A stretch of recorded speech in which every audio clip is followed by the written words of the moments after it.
আমাদের মনের মধ্যে প্রশ্ন হয়, সাধুরা কোনো মায়ের হাতে খায় না কেন? হয় না? প্রশ্ন হয় তো, কেন খায় না? কোনো মায়ের হাতে খেতে চায় না কেন?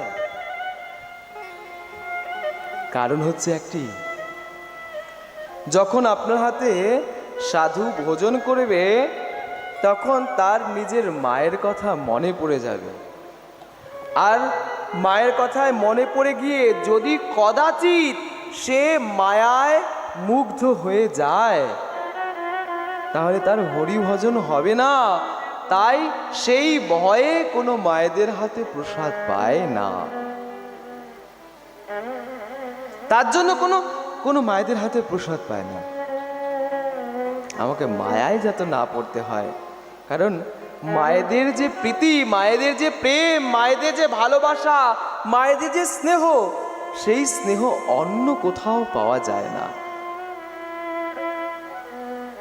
নারীগণ মাতৃস্বরূপা, সে নারীদের অনেক স্বরূপ তো, তার স্বরূপের মধ্যেও মাতৃস্বরূপা, তার সে যদি প্রীতি সহকারে, সে যদি নিজে পুত্র জ্ঞান করে সাধুকে এক মুষ্টি অন্ন দেয়, সাধু শেষ। কারণ